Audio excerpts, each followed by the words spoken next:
dia! Mais um sábado chegando, tudo bem com você? E olha só, o calor tá aí, né, gente? Então beba muita água, hidrate-se, beba bastante suco, de preferência suco Prats. E hoje, no quadro de atividade física, porque agora no calor, todo mundo quer perder peso rápido e não é assim, tá? No quadro de atividade física de hoje, a Cristiane preparou para você exercícios em dupla. Aí você pode se divertir fazendo atividade física, porque você tem ouvido aqui e em vários lugares a importância da atividade física para a sua saúde. Esse é o foco. A estética vem de brinde, tá? Um bate-papo hoje com o nosso convidado especial, o Dr. Rodrigo Ferrari, neurocirurgião, e nós vamos falar um pouquinho sobre o AVC. No quadro Receita, um delicioso mingau de chia proteico. E olha só, tô tirando as suas dúvidas, a seguinte pergunta sobre ressonância magnética. A ressonância magnética provoca algum efeito negativo no corpo? É só você aguardar. E a outra pergunta, quais os tipos de implante dentário e qual o mais usado atualmente? Estamos no ar, seja muito bem-vindo.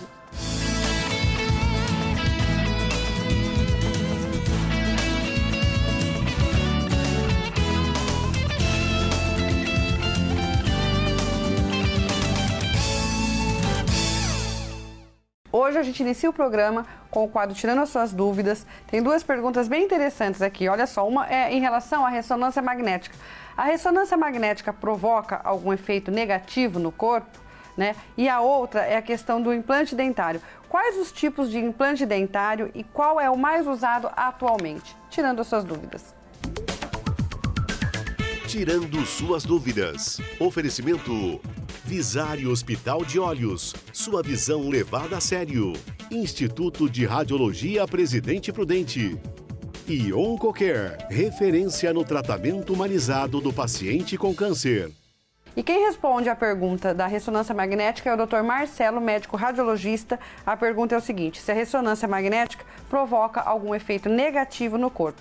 Bom dia, Dr. Marcelo.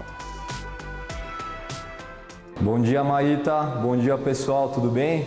Primeiro e mais importante, a ressonância magnética é um exame extremamente seguro. O aparelho de ressonância magnética ele é diferente dos aparelhos da tomografia computadorizada e do raio-x, por exemplo. Esses aparelhos eles emitem radiação ionizante. O aparelho de ressonância magnética ele emite pulsos eletromagnéticos. Ele gera um campo magnético ao redor do paciente. E esses pulsos eletromagnéticos, que depois de passar por alguns computadores, vão gerar as imagens radiológicas que vão ser estudadas pelos médicos radiologistas e por qualquer outra especialidade médica. Então, a ressonância magnética funciona como se fosse um grande ímã. As pessoas, quando adentram na sala de exame, elas vão ter que entrar com uma indumentária adequada, usando um avental, retirando todas aquelas indumentárias ferromagnéticas como anéis, brincos, piercings, qualquer coisa que possa ser atraída pelo campo magnético da ressonância magnética, né? Um outro ponto que gera bastante dúvida entre os pacientes é em relação ao uso do contraste endovenoso. O contraste endovenoso da ressonância magnética, ele tem como base o gadolínio, que é um elemento químico muito seguro para o corpo humano. Algumas vezes podem acontecer algumas reações adversas, mas em sua grande maioria são reações adversas leves e que podem ser tratadas no âmbito do serviço de radiologia. Doutor, quer dizer que então que todo mundo pode fazer o exame de ressonância magnética? Não é bem assim. Tem algumas pessoas que não podem fazer o exame. São as pessoas que utilizam alguns dispositivos dentro do corpo que são ferromagnéticos, como por exemplo marca-passos, desfibrilador implantável e outros. E tem uma outra coisa também, tem alguns pacientes que são claustrofóbicos. Eles podem sentir algum desconforto quando entra dentro do tubo da ressonância magnética. Esses pacientes eles podem se utilizar de uma leve sedação ou então de uma anestesia mesmo. Muito obrigado e tenham todos um bom dia. Obrigada pela participação, Dr. Marcelo. E agora o Dr. Eduardo fala sobre implante dentário. Quais os tipos de implante dentário e qual o mais usado atualmente? Bom dia, Dr. Eduardo. Bom dia, Maíta. Respondendo à pergunta, os tipos de implantes dentários utilizados atualmente, eles se diferem muito daquilo que caracterizou a origem da implantação dentária, isso muito antes da osseointegração. O implante dentário ele se resume a um parafuso. Ele é um parafuso colocado dentro do osso. E há cerca aí de 40 anos, nós temos uma rotina na utilização de parafusos em titânio. Mais recentemente, esses implantes também estão sendo confeccionados em outros biomateriais, também biocompatíveis, aptos a exercer essa função, por exemplo, o zircônia. Mas o material mais utilizado e que tem extrema versatilidade em um alcance a todos os cenários envolvendo a implantação é o implante de titânio. E o implante em si se conecta com a prótese através de uma conexão chamada cone-morse. Esse é um grande diferencial em comparação àquilo que se praticava no início da osseointegração. Então, a conexão mais relevante hoje é a conexão Morse. O implante continua sendo um parafuso que é rosqueado dentro do osso e o material do implante, na maioria dos casos, continua sendo o titânio. São biocompatíveis e, por consequência, têm uma perspectiva de resultado em longo prazo muito favorável.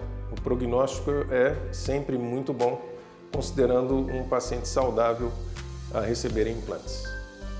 Espero ter contribuído com a dúvida do telespectador. Obrigado e bom dia.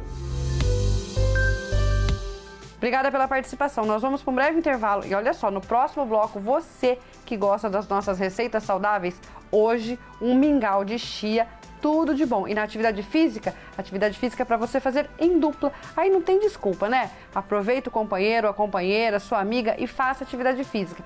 E ainda hoje, um bate-papo com o Dr. Rodrigo, neurocirurgião, sobre o AVC. Eu volto já.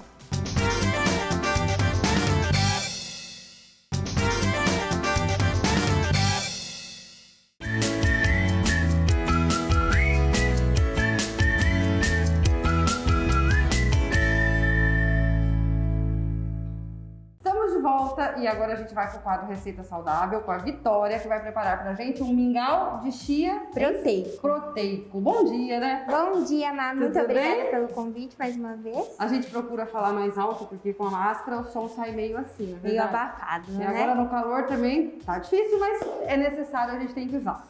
Bom, fala um pouquinho desse mingau pra gente. Má, então, um mingau super facinho, rápido. Ótima opção para quem treina, de pós-treino ou até pré-treino, de lanche da tarde. Certo. E na receita vai whey protein. E nosso ingrediente principal é a chia, certo, que é uma sementinha importantíssima para dar saciedade, rica em fibra. Ela tem 3 vezes mais ferro do que o espinafre, 5 vezes mais cálcio do que o leite e alguns produtos lácteos. Então, para quem tem problema nas articulações, ossos, é muito importante. Então, passa os ingredientes pro pessoal de casa. Vamos lá, ingrediente pro mingau é o leite de coco, o whey protein, aqui tem um dosador, que é mais ou menos umas 30 gramas, a chia, que é o nosso ingrediente principal, e aqui são uns toppings pra gente colocar em cima, né? Então, eu tenho a granola, castanha de caju, um pouquinho de amêndoa ali e morango. Aí fica opcional, se quiser colocar uma pasta de amendoim, ele é um excelente lanchinho. Então, vamos lá. Vamos lá? É rapidinho, facinho. Então, como se fosse fazer um mingauzinho mesmo. A gente vai acrescentar aqui o leite de coco. Aí aqui eu vou diluir ele um pouco na água. E o nosso ingrediente principal, que é a chia. Essa chia, ela forma um gelzinho. Então, esse mesmo gel, a gente vai hidratar ela. E ela forma esse gel no nosso estômago também. Mas a gente coloca ela assim. Assim, tá. Isso. Aí a gente vai mexendo até ela hidratar.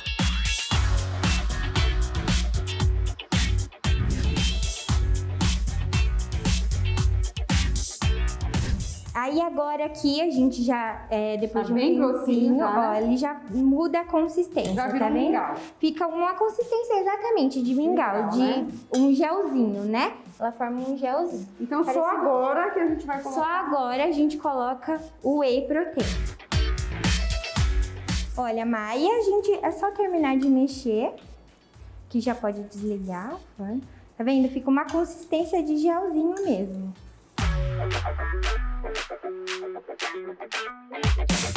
Aqui, ó, já deu a consistência, tá bom? Agora é só a gente servir. E tá um cheirinho de chocolate. Cheirinho de chocolate. Vamos lá. Vamos servir?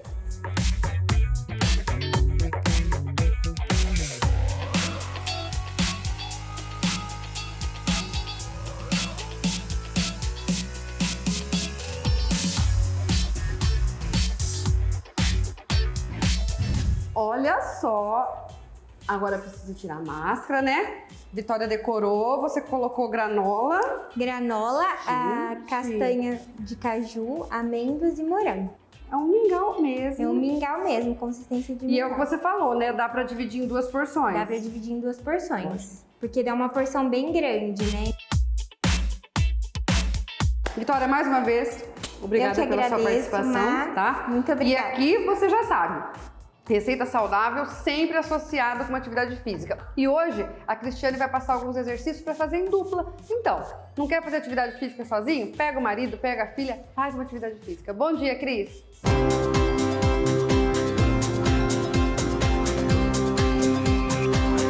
Atividade física. Oferecimento Total Vida Policlínica. Quem cuida da saúde vive o melhor da vida. Movement, líder nacional em equipamentos fitness. A solução é nossa, o movimento é seu. Bom dia, Maíta. Bom dia, galera. Bora aproveitar esse sábado que tá top demais. Como é que tá essa quarentena? Muito parado? Chega, né? Já deu. Bora exercitar mais ainda o corpo. Chama agora quem tá aí pertinho de você parado, porque hoje o nosso treino vai ser em dupla. Chega! Vamos sacudir a casa inteira. Bora lá, galera! E como o nosso treininho vai ser em dupla, vou chamar minha amiga Camila, que tá sempre agarradinha comigo. Vem cá! Hoje é ela que vai sofrer com a gente. Nós vamos brincar de correr na lateral, tá? Eu vou para um lado e a Camila vai para o outro. Nós vamos correr na lateral, cruzando uma a outra, beleza? Vamos lá? 30 segundos, marca aí. Pronta cá, bora! Por enquanto, em pé. Marcou 30 segundos aí? Deu os 30 segundos, encosta a mão no chão, vai! Ok? 30 segundos? Agora de frente com a outra. Vocês vão correr até o meio, de frente com a coleguinha, chegou lá, agachou, saltou e bate com a mão em cima. Fechou? Marca aí mais 30, bora!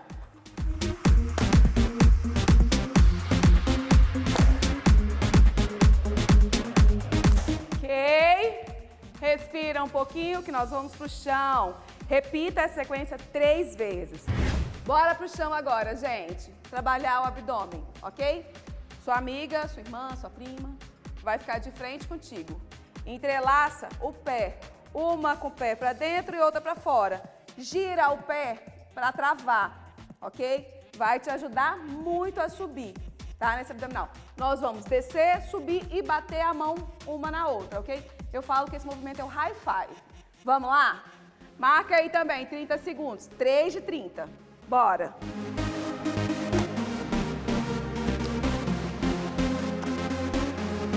Ok? Agora vamos fazer um outro. Vamos lá. De novo, pisando no pé. Deitou, cá. Joga o quadril um pouquinho mais pra baixo, cá. Aí. Encostou a mão. Conta aí 30 segundos pra sua coleguinha. E agora, a gente chegando no ponto finalzinho, eu quero mais 2 exercícios. Um a gente vai terminar de trabalhar o cardio, tá? E o outro a gente vai trabalhar perna e bumbum. Agachamento com isometria. Só que com a ajuda da coleguinha, que fica bem mais fácil, tá? Então, ó, mira um pontinho no chão. Mão, é como se você fosse encostar a mão no chão, ó. Perna pro lado, perna pro outro. E a mãozinha acompanha, ok? E você vai só acelerar. Então, marca aí 30 segundinhos, ok? Ó, vai. Marcou 30 segundos? Vira para sua colega. Segura na mão dela. Vem um pouquinho mais para cá, cá. Contrai o abdômen. Desce. Fica. 30 segundos, linda e plena. Como é que tá vindo a quarentena, amor? Tá ótimo, né? Deu os 30 segundos? Levanta, alivia a perna e repete 3 vezes, cada um 30 segundos. E respira plena e vá curtir o sábado, vá curtir a família, vá ser feliz. Gente, muito obrigada. Maíta, um beijo pra você. Até o próximo sábado. Tchau, tchau. Obrigada por mais essa participação, Cristiane. E olha só, você aí de casa que tem feito atividade física e tem que fazer cada vez mais, ok? Se você quiser adquirir algum aparelho ou algum acessório Movement, é só você acessar a loja online da Movement que você compra sem sair de casa, ok? Confira tudo aí no site. Nós vamos para um breve intervalo e no próximo bloco um bate-papo com o Dr. Rodrigo Ferrari, neurocirurgião, e nós vamos falar sobre o AVC. Vale a pena aguardar e eu volto já.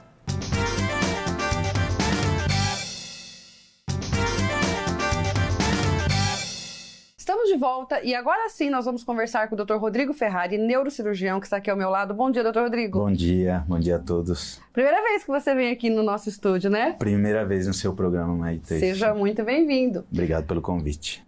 A gente vai falar hoje sobre o AVC, né? Acidente vascular cerebral. Fala um pouquinho então pra gente, para começar, o que é o AVC? Então, o AVC é, vamos dizer assim, é o equivalente no cérebro ao infarto que ocorre no coração.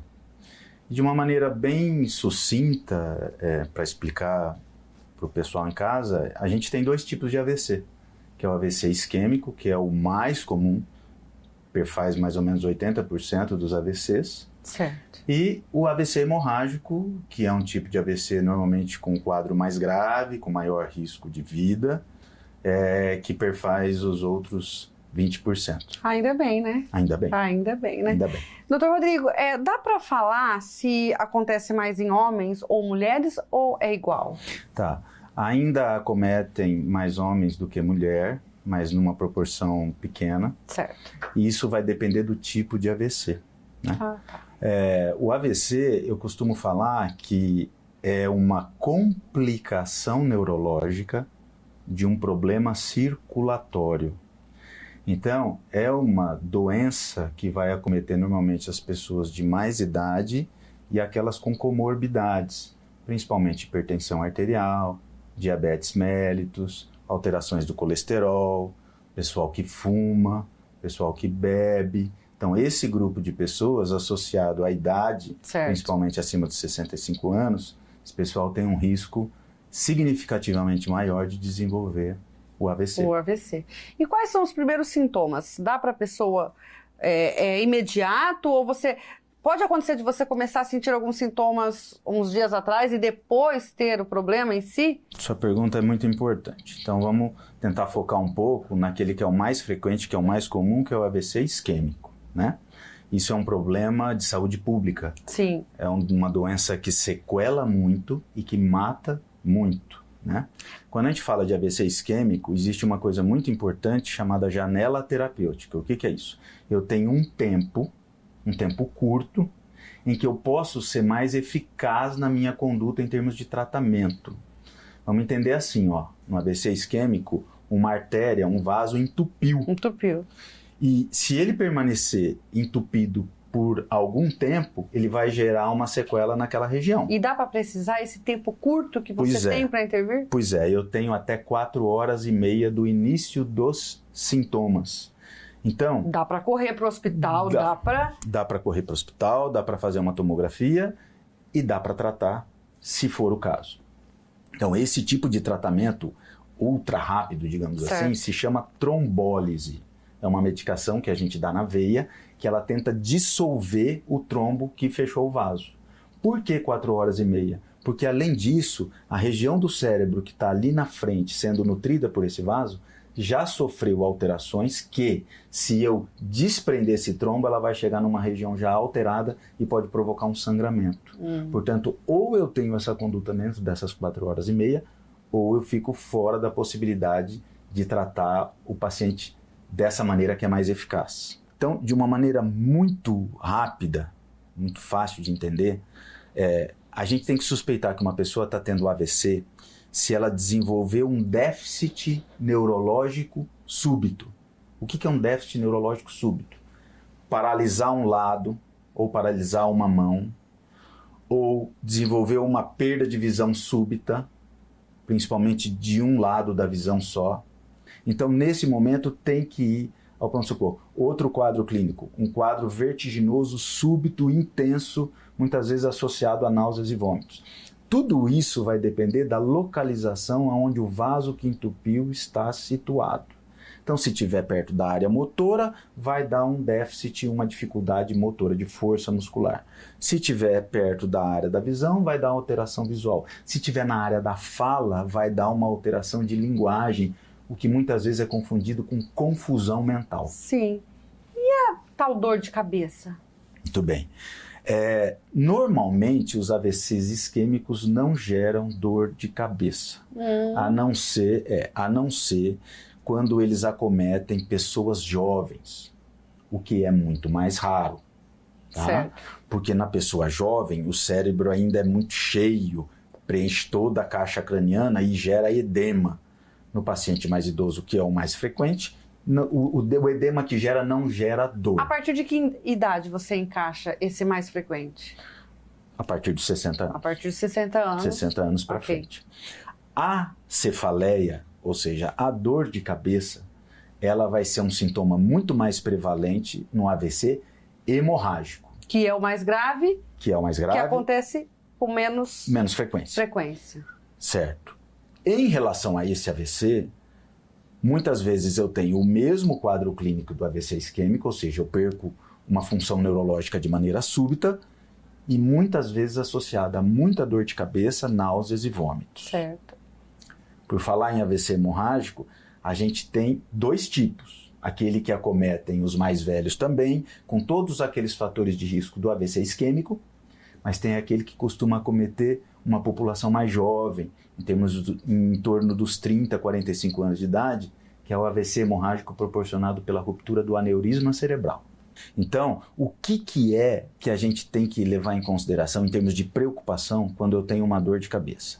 Primeiro, muitas pessoas têm dor de cabeça de rotina, com frequência, mais comum é a enxaqueca e a cefaleia tensional. Já faz parte. Faz parte da rotina, do dia a dia, em algumas crises mais intensas, outras menos intensas, algumas vezes associadas à dificuldade de olhar para a claridade ou ao barulho, muitas vezes associada a náusea e vômito. Sim. Uma das características da enxaqueca é que ela só pega um lado do crânio. Tá? Isso fala muito a favor de enxaqueca. Certo. A dor de cabeça, quando ela é preocupante, quando ela está relacionada a um AVC, um bom alerta. Normalmente ela gera déficit neurológico. Então, muito raramente eu vou ter enxaqueca com déficit neurológico, com paralisação de força. Certo. A outra coisa que chama muita atenção é aquele indivíduo que não tem histórico de dor de cabeça. E subitamente e do nada começou a desenvolver um quadro de dor de cabeça muito intensa. Isso não é normal, isso merece uma investigação.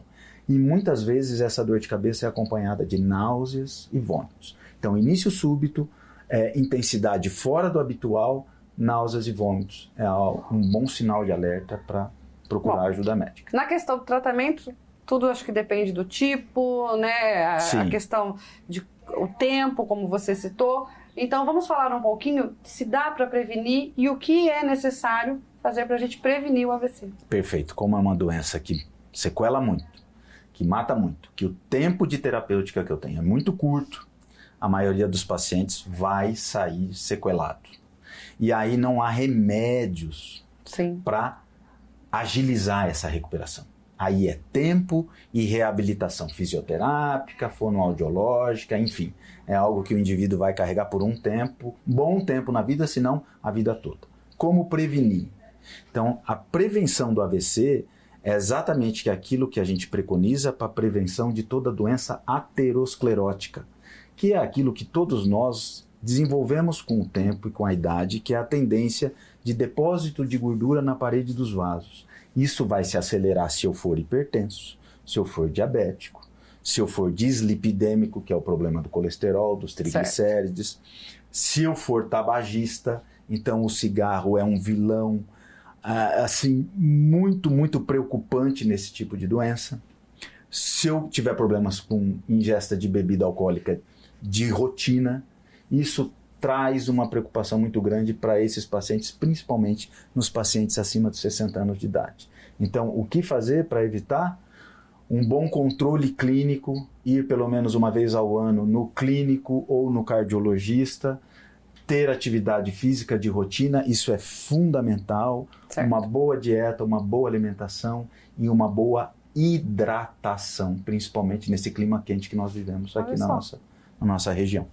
Olha, muito obrigada pela sua participação. É a primeira vez, como você citou, que a gente citou, mas você já aprendeu o caminho, volte mais vezes aqui, ok? Muito obrigado pelo convite. Bom, chegamos ao final de mais um programa. Sábado que vem tem muito mais e eu espero por você aqui no SBT. Bom, você já sabe, né? Atividade física tem que fazer, beba muita água, se alimente corretamente, durma bem, né, doutor? Isso. Tudo isso vai ajudar você a prevenir muitas doenças. Um beijo e até lá.